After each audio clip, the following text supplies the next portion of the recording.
What up? What up? Welcome to Recovery Rockstars Uncut. I'm your host, Kevin Z. And on today's episode, I speak with Tim Westbrook, the CEO of Camelback Recovery. Tim shares his journey to recovery, and he's been sober since March of 2011.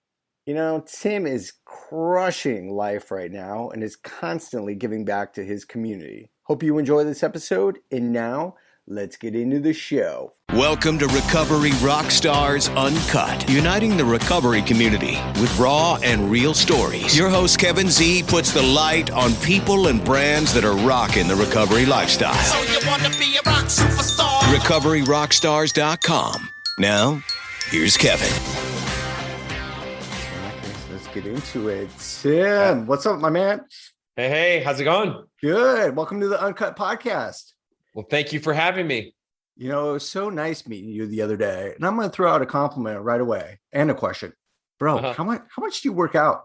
What is your fitness regimen? You are jacked, man. You are jacked.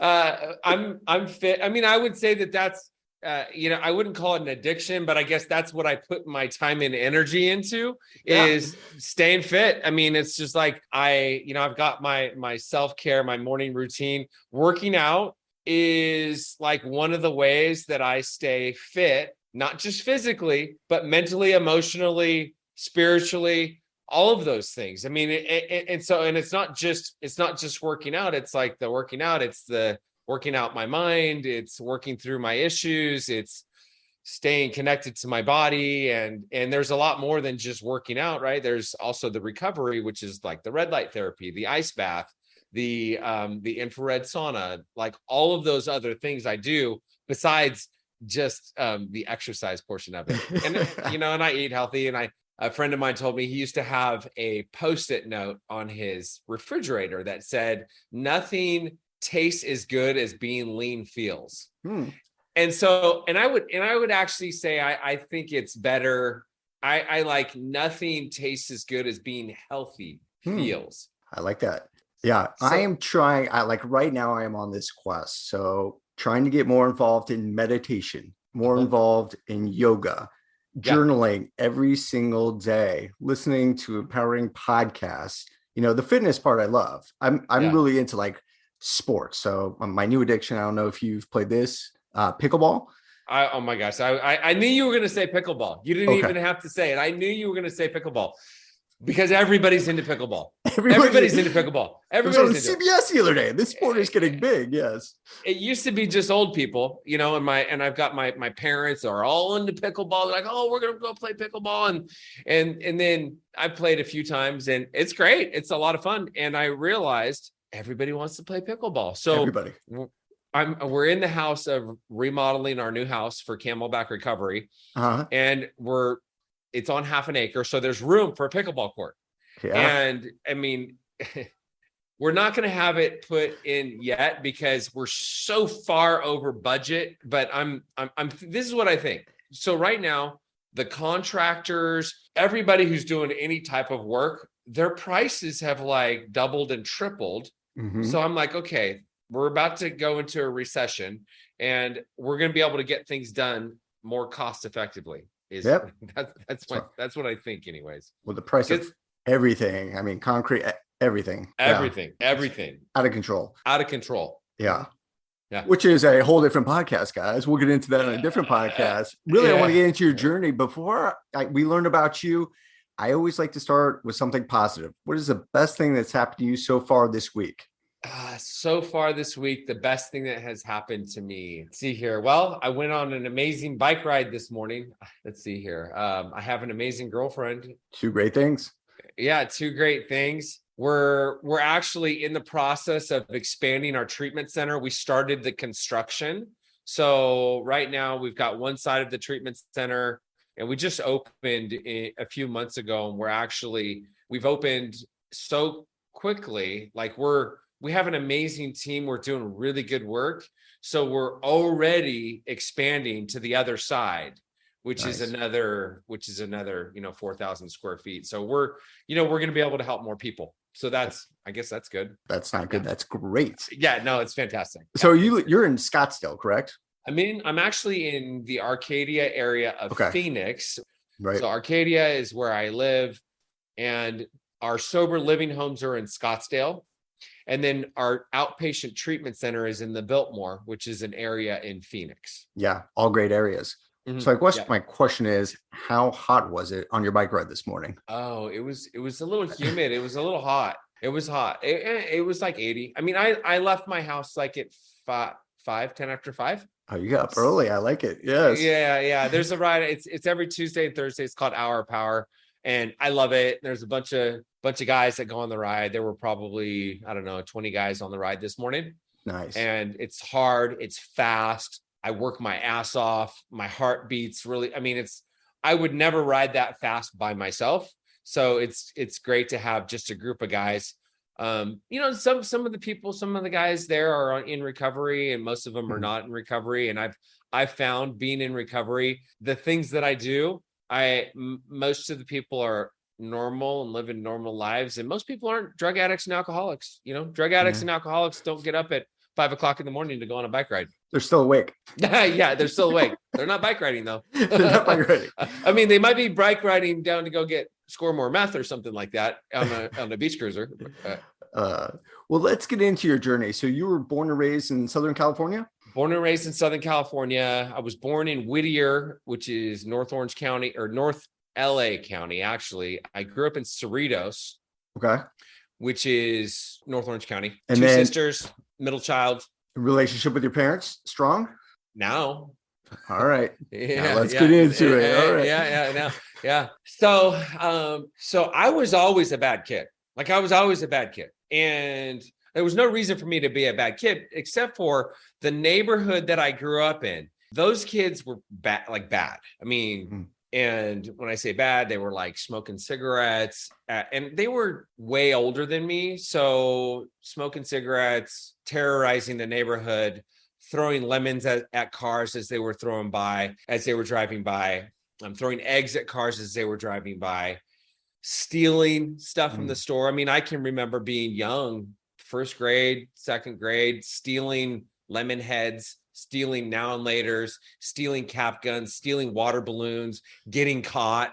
And so that was kind of where, and that's like the alcoholic behavior, the lying, cheating, and the stealing. There's the high associated with stealing. I didn't need to steal. Like, I mean, we were like upper middle income. I mean, so I had plenty of things. I had plenty of money. There was no reason for me to steal these things. And I think it was modeled to me by the neighborhood kids that were not good kids. Yeah. I remember the first major thing that happened. When I was in 6th grade, I was the student body president. My mom was the PTA president. I was in honors classes. I got straight A's. I was like a great kid all around. I get caught stealing computers from my school. Oh, okay. Tim, so like, and we get caught. My friend's house gets raided, and like, here I am, the student body president. I'm stealing computers from I break into my school and steal computers. So shame. I get expelled. I get kicked out. I get kicked out of the school. I have to resign as the president, obviously. So that was kind of the first major thing that happened. And then my parents get divorced, and my mom moves us up to Oxnard, which is like 2 hours away from Cerritos. So now I go and Cerritos was predominantly Asian, upper middle income. The schools, and the reason I say that is because the school system was really, really strong, like some of the best schools in the country. So I was a smart kid, and I was in this school system that was really, really strong. I go up to Oxnard. Oxnard is predominantly Hispanic, like lower middle income kind of. And so I end up going to this school, and Oxnard's also a beach. So if you go towards the beach, there's a lot of beach houses, and then you go inland more which is where I ended up going to school, just based upon where we moved, where we lived. And so I'm in 7th grade. So 7th grade, I'm this white kid. I've got new clothes. I've got new things. So I'm not rich, but I come off as being rich compared to some of these other kids that are at the school. Right. So it wasn't good. Like I'm in 7th grade. The girls love me. The guys hate me. I mean, I'm getting in fights. I'm getting beat up. So that was really bad. And then that was when I first experimented with, I mean, I just wanted to fit in. I wanted to, man. So that was when I first really started experimenting with smoking pot, drinking, doing acid, mushroom. Like I experimented with a few of those other things. And that was kind of my first. So that was kind of when it started, was 7th grade. And I can remember when I was in 8th grade, I was with my friend Bobby Diaz and Hugo. I don't remember Hugo's last name. We were playing quarters. We pimped a 1.75 liter of like the cheapest vodka you can buy from the liquor store, 7th grade. Okay. Who in their right mind is going to buy these 7th graders? I mean, we must have looked like, I don't know how old we look, but somebody bought us a 1.75 liter of the cheapest vodka and we played quarters with it. And I just remember waking up and looking at my dad, and my dad was like rubbing my forehead. And I was like, oh my God. Oh boy. So, blackout.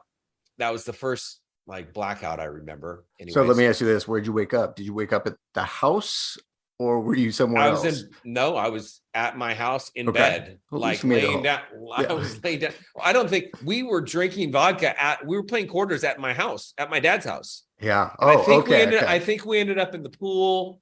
We were swimming, and I think the neighbors found us. And the neighbors, I think my friends ran away. Like one of them like hopped the wall. One of them tried to throw a bike over the wall, and just left you high and dry. Little bro. I don't remember anything. I just remember waking up, looking at my dad, going, "Oh shit!" So that was kind of that. That was the first thing there, and then I continued. Like I was smoking pot, I was drinking a little bit, and then I got into some more problems with gangs. When I was a sophomore, I came clean to my parents that I was drinking, I was smoking pot every single day. My grades were going down. I was not doing good. I came clean, and I had moved to my dad's because of another issue with gangs that had happened in Oxnard. Went to my dad's house in Cerritos, went there for one semester. My grades were in the toilet. I was smoking pot every day. I came clean. They let me go back to Oxnard. And then, so I stopped smoking pot, and I was an athlete. I was getting good grades. I was still, so I was kind of like the chameleon. I was smart. I was in honors classes. I had smart friends that were in honors classes, but then I was a football player and a baseball player. I was a tailback. So I had those friends, my athlete friends, and then I had my friends that ditched school. And so I had lots of different groups of friends. Total chameleon. Oh yeah. I mean, and it was like, I could fit in anywhere. Yeah. But when that was my drinking really started to escalate probably my junior year in high school. And I loved it, man. I loved it. I loved to drink. I would get, and I had a few of my friends, we all loved to drink. We would drink our faces off, and we would count how many bottle caps we had in our pockets the next day. Like, how many beers did I drink? Not remembering what happened the night before. So it was fun. Yeah. And not remembering what happened the night before was fun. I thought it was fun anyways. So real quick, to take a step back, when you came clean to your parents when you were a sophomore, did they try to get you help, or was just like, okay, thank you. We're going to keep an eye on you. We're going to send you back to Oxnard. Thank you for your honesty. It was more along the lines of that. Yeah. There was I don't think they knew to go and get me help. They didn't know. Yeah. No, they didn't know that I needed help. I don't think I would have been ready for help. I think the only thing I wanted to do was I did want to stop smoking pot, and I did want, because smoking pot made me paranoid. I didn't like it. Yeah. I loved alcohol. I didn't like smoking pot. And so I was good with stopping smoking pot. So then you moved back, like you just said, junior, senior year. I mean, you were boozing, you're having a good time. Were you able to get those grades up before you graduated, or did you just kind of barely get by? No. I was good. I was good. I was solid. Good grades. And I went to UC Davis. I work hard, play hard with you. Work hard, play hard. It's always been that way. Yeah. Work hard, play hard. I ended up going to, and I didn't do drugs. I didn't do like crystal meth. I knew some people that got into crystal meth. Thank God I did not get into crystal meth or any sort of drugs. Later on it escalated to drug use. I never did crystal meth, never did crack. Thankfully, I didn't do that because I knew a lot of people that did, but I didn't. I stayed away from it. And I think there was enough of me that knew that was not a good road for me to go down. Yeah. And I was always planning on going to college. I was always planning on making something of myself. And so I never. So you stepped it up, you graduated, you went to college. Did you take the fraternity routes? Were you in athletics? Okay, so holy shit. I did. You must have had a good time as a so guy. Yeah. So April 19th, 1996, I'm a sophomore at UC Davis. It's picnic day. The biggest party of the year, 200,000 people. The day starts at 8 a.m. with Bloody Marys, moves on to beer pong, keg stands, and singing Piano Man with my fraternity brothers. About 2 a.m., I'm like, see you later. I'm going to the Nard. Oh. I get in my car to drive to Oxnard, 400 miles away. About 2 hours later, I fall asleep at the wheel. Wait, why the fuck were you getting in your car to go to the Nard? Just want to see mom real quick. Gotcha. You know what? One of those moments. No. I don't remember any of it. Yeah. But I can tell you that my girlfriend at the time lived in Oxnard. There it is. So the only logical reason I could even imagine trying to drive to Oxnard would be to go, see my girlfriend. So continue. So you're driving, fall asleep at the wheel. I fall asleep at the wheel. The guy behind me watches me veer to the left, flip over 3 times, end up on the other side of the freeway. Oh, shit. He finds me curled up in a little ball in what used to be the driver's seat of my Toyota pickup. Amazed that I'm still alive. I spend 4 days in ICU, 28 days in 24-hour care, 6 weeks in a transitional living home for brain injured adults, 6 weeks in disability classes at Ventura College. I don't remember 2 weeks of my life. Whoa. Nurses would ask me, hey, Tim, name some animals. And I'd say dog, cat, mouse, mouseketeer, anteater. And I was totally out of it. Dr. Judy said to my family, he'll never fully recover from this traumatic brain injury. He'll never go back to UC Davis. But I fought hard. And people used to say, God has a plan for you, Tim. That's why you survived. I didn't believe that. I believed at the time that I recovered because of the house painting business I ran over the summer, doing my own sales and marketing and advertising and hiring employees and firing employees. That's how I got my brain to recover. That was what I believed. And the drinking and the drug use, the drinking didn't stop. Instead, it actually escalated to drug use. And I was the GM of a painting company, and I overdosed at a company event. I get fired. Would you overdose on? GHB. Oh, so GM of a painting company. I overdose on GHB at a company event. I get fired. The next GHB overdose, I'm out partying with friends. They put me in a cab. I wake up in jail. The next overdose was the night before Easter. I'm hanging out with my cousin Brian, and boom, overdose. My stepsister kicks me out of her house. Nothing stops me. I'm just work hard, play hard. And so after that, I end up getting offered a VP position at another painting company, and I'm running the largest startup division ever. By my 3rd year, I'm the number 2 division in the country. Work hard, play hard. That's my motto. Our company retreats are in Vegas, Cancun, Miami, Park City. And every single time, I'm the most fucked up person there. Every time. And every time, they'd pull me aside and they'd say, Tim, we need to talk about your drinking. Every time. Then I meet Jennifer, an attractive brunette and owner of a successful business in San Francisco. And she makes up this song about me. It's Monday and it's all about Tim. It's Tuesday. It's all about Tim. And everyone would laugh their asses off because it was true. Selfish, self-centered Tim. It's all about Tim. I have no clue why she ended up marrying me. It's crazy. So soon I'm fired again, of course. I take off with Jen first class to Europe. We stayed 5-star hotels for 3 months. I propose with a huge diamond ring, get married at a fancy resort, and I buy 5 homes in Arizona. I'm going to make millions in real estate. Okay, this is like 2006, 2007. Oh, what a disaster. I remember that bubble. Yep. Oh my gosh. So 3 years later, I kissed Jennifer goodbye on a Friday. I pick up my friend Sep, who's in town from San Francisco, and I return home on Sunday after a weekend of shenanigans. And that's when Jen looks at me and says, I'm done. Mm-hmm. I'm leaving you. And the only way I will consider taking you back is if you never drink again, you go to rehab, and you stop playing golf. I'm like, okay. 2 days later, I go to my first AA meeting ever. I remember pulling into the parking lot with a church parking lot. And there's a bunch of guys just laughing and having a great time. And I'm in my car crying, going, why the fuck are these guys so happy?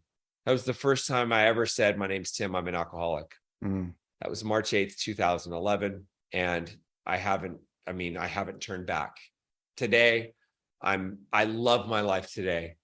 I've learned that fulfillment comes as a result of being of service. I stay continued to the 12-step program. I sponsor guys. I do service work. And I've just learned, I love my life. I love my life today, and I wouldn't give it away for anything. I'm so grateful for everything that I have and everything that I've gone through. Take me through it real quick. So you said March 8th, 2011, you went to your first AA meeting. Yes. Did you get sober through AA, or did you go to a treatment center? Or talk to me about that experience and that journey. So I got sober through AA. Nice. So Jen says, I'll consider taking you back as if you never drink again, go to rehab, and stop playing golf. Now, here's the deal. Like, I'm a huge fan of treatment for people. For me, I didn't feel like I needed treatment. I owned a business. I worked 50 hours a week. And I think that that's one of the things, like if someone has a purpose, so that's a key ingredient. If someone doesn't have a purpose, meaning something like I was working 50 hours a week. I mean, I'm also, that's workaholism. That's the respectable addiction, right? So I like to work. I like to work. I was, call it a functional alcoholic, whatever you want to call it. Work hard, play hard. That's how I've always been. And so that was what I did. I went to 1 or 2 meetings every single day. I got a sponsor. I worked the steps. I did lots of service work. I journaled. My whole life was AA. My whole life was recovery. I started doing yoga. I started taking care of my fitness. I started taking care of my mind, body, and my spirit. So it wasn't just, so I have to clarify, there are a lot of people that think that they can just go to AA, and just going to AA, that's not going to get someone sober. Going to AA and just going to meetings, that's not going to get someone sober. The AA, like actually working a 12-step program, that means you're going to meetings every single day, but you're showing up early. You're saying hi to people. You're socializing. You're making friends. So I remember my sponsor, I called him every single day. And I did my gratitude list, and I called 3 people every single day because that's what he told me to do. So being willing to take suggestions is just as important as anything. Yeah. Because people can't just go in and work a 12-step program on their own. I see people go in and they say, I'm going to go do AA, but I don't want to do step 4. I'm just going to do the first 3 steps. And then I want to skip 4. And then it's like, that shit doesn't work. It only works if you do the whole thing. What I love about this conversation right now is, when you tell your past, there's kind of like slower talking, kind of, I don't want to say shame, but, there's just a history there that feels very heavy. Then all of a sudden you talk about your sobriety and your sobriety date. You're talking a million miles a minute. You are passionate. You love your life. You love helping others. And it just feels good. And you can feel that. Obviously, people can't see you, but like just your energy and your vibe just went from like a 10 to 100. And it's so cool to see somebody that's so passionate about life, about your recovery, about helping other people's. I love it. I love it. So, I mean, you're just kind of pumping me up right now because you're so passionate, man. I love it. Awesome. Well, the goal is to help a few people. And if I'm down in the dumps, you can't help anybody. Yeah. Who's going to want to be like somebody that's down in the dumps? And so, well, like that starts with helping yourself, which we started at the beginning of the program. It's like, hey, here's what I do. Here's what I do physically. Here's what I do mentally to be at the top of my game, so I can help others be at the top of their game, which I love. For somebody who is struggling, what is your biggest piece of advice? Your best thinking got you where you are today. you got to be willing to take suggestions. You have to. Like, whether you go to, if you have some people that tell you to go to treatment, go to treatment. If you have some people that tell you to go to detox, go to detox. If they tell you to stay in sober living for 6 months, stay in sober living for 6 months. I mean, I've seen people, they go to detox, they go to inpatient treatment, and then at the end of inpatient treatment, they're like, you know what? I know everybody, my therapist, my case manager, my parents, I know everybody thinks I should go to sober living, but I don't think I need it. I think I'm good. And it's like, no, you're not good. You're not good, because this is the thing. You've been living your life the way you've been living your life for so long. And when you were in treatment, you were in a bubble, you were protected. You didn't even have to think about shit. Like, anybody can stay sober in treatment because you're in a bubble. You don't have a phone, you don't have your computer, you don't have all the toxic relationships around you, your girlfriend, your ex-girlfriend, your buddies that you drink and drug with. Like, those people don't exist when you're in treatment. But guess what? As soon as you get out of treatment, you have your cell phone back, you have your computer, you have, as soon as you, even though, because I hear this all the time, oh, no, you don't understand. Like, I'm good. I'm done. Like, I'm never going to drink again. I'm never going to shoot up again. I'm not going to do it. And that might be and that is how people really feel. Yeah. But guess what? The path of least resistance is always to go back to doing what you were doing before. Always. Yeah. Your subconscious mind, 95% of your thoughts come from your subconscious mind. And I think 95% of your thoughts are subconscious, 5% are conscious. 95% of your thoughts today were the same thoughts you had yesterday. So it takes a lot of work and a lot of time to shift your thinking. Your thinking doesn't just like switch after 30 days of rehab. Like, that's a good start. Yeah. It's a good start. But guess what? There's like a lot of work that needs to happen. So taking suggestions, going to sober living, building a community of other people that are in recovery, building a community of other people that have what you want. Surround yourself with people that have what you want. Don't surround yourself with people that have what you don't want. I mean, like, what does Jim Rohn says? You're the average of the 5 people that you spend the most time with. So find some people that have what you want. And it's actually kind of hard. It's hard to do, especially if your friends are schmucks. It's just like, it's easy to do. So if you go to a sober living is just one of the things. I'm just trying to talk about suggestions and the fact that your best thinking got you where you are today. And so regardless of where you're at today, I mean, in anything, like, I know for me, I'm trying to use an example. It's like, let's say in business, right? You have somebody that starts a business and they get the business to $1 million. It's $1 million business. If they want to get it to where it's a 5 million, and maybe it's a successful $1 million business. They want to get that business to become a $5 million business. Guess what? Their best thinking got them to $1 million business. Their thinking is not going to get them to a $10 million business or a $5 million business. They've got to do things differently. So they need outside help, outside consulting, outside coaching, other people to tell them what to do. And so I think it's with anything in life. If you want something different, like you're at point A, you want to get to point B. To get to point B, you need something else, somebody else, some other suggestions, some other direction, some other coaching, some other accountability, whatever it is. Love it. Dropping knowledge. Tim is dropping knowledge. All right. If somebody wants to connect with you, how can they find you? So Instagram, Kick-Ass Sober Life. I have a YouTube channel, Camelback Recovery. Camelbackrecovery.com is our company website. 602-466-9880 is how they can reach an admissions counselor. If you're struggling, if you need help, and this is the deal, whether you want to go to treatment, detox, you want a recovery coach, sober companion, sober transport, or we might be able to help you, but if we can't help you, we'll help you find resources. I just want to help as many people as I can. And so if you're looking for some videos and you want some content and you like what you hear from me, you like what you're hearing me say, go to my YouTube channel, or I have a podcast. I love being sober. That's it. All those? Yeah. Man, I've got a couple ways people can find me. Man, you are hustling. Tim, I want to say thank you for being on the Uncut podcast. You are a friggin' rock star. You're doing so many great things. Thank you for sharing your journey, brother. I appreciate you. Kevin, thank you so much for asking me and allowing me to be of service. And like I said, if there's anything else I can do to help anybody, reach out to me. And thanks for letting me share. You guys hit him up. Tim, appreciate you, brother. Thank you. Thanks for being in recovery, rock stars. I guess today's episode is done. In all seriousness, though, Kevin appreciates you being part of this community. RecoveryRockstars.com. Want to email us? Kevin@RecoveryRockstars.com. Facebook, Recovery Rockstars. Instagram us @Recovery Rockstars. Kevin's wardrobe brought to you by Kevin. Kevin's transportation brought to you by Kevin. Kevin's cable bill paid by Kevin so he can keep this podcast going. Goodbye.